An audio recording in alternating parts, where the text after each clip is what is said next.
Good morning, everyone. Welcome back. Today, I am going to do 3 freestyle type paint pours. Um, and all 3 are using the exact same paints and recipe.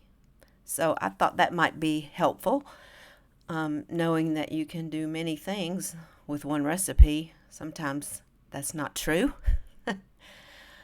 So I figured I would put all 3 of these in a row for you. I know freestyle pouring is pretty popular right now. It's crazy.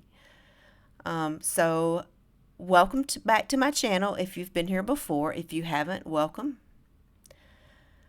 I'm going to get started. Well, I already have actually. The first thing I did was put my base, white base, on, and I'm just stretching it around and you can't even see it. Yeah, there it is.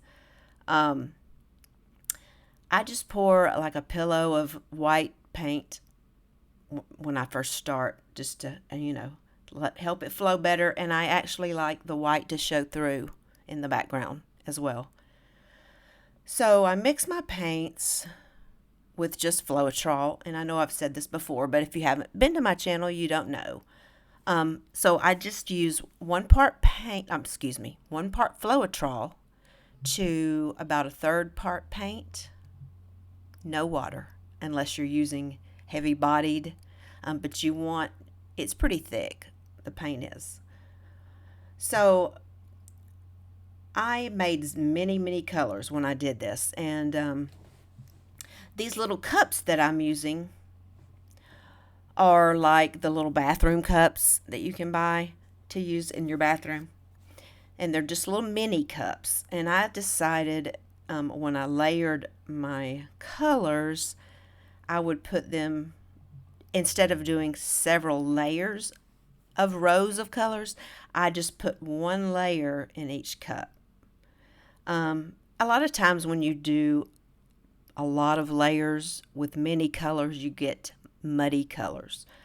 So I just wanted to see if it worked better. Like, I know you probably can't do these minis on bigger canvases, but it worked really well. So I kind of enjoyed that. And I don't know if there could be ways you could do it on a bigger canvas.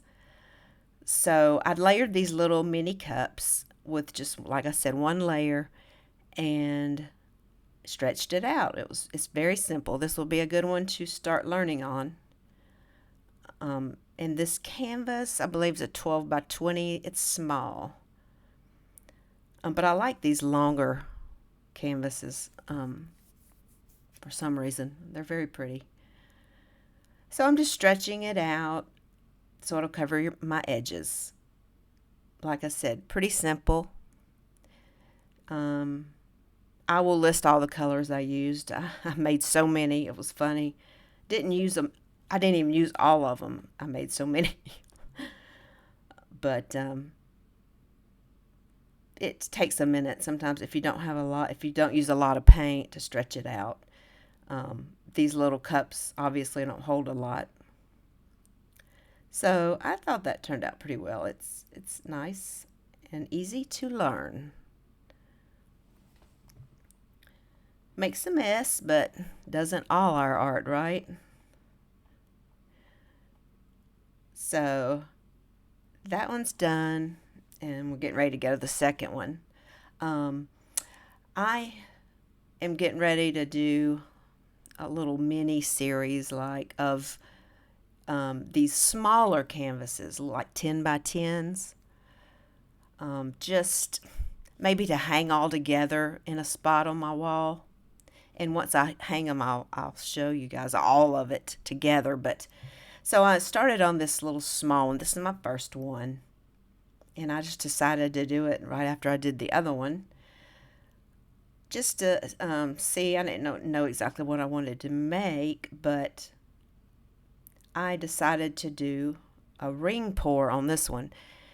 And I usually don't do ring pours with just floetrol, because when you tilt them out, they don't hold their rings as well as they do if you use a pouring medium like Liquitex or Artist Loft, or you could use glue all as well.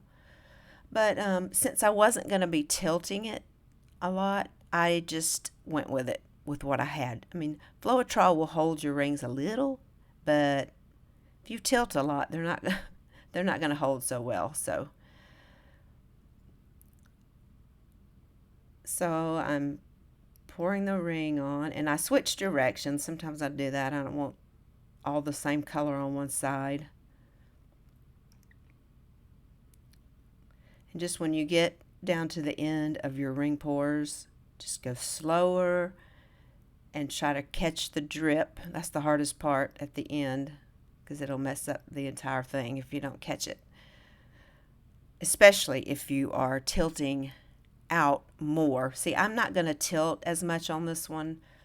I decided I just wanted it over the edges, not the corner edges, but the middle edges of it. I just wanted to make it different. So I'm just spreading out the base a little bit.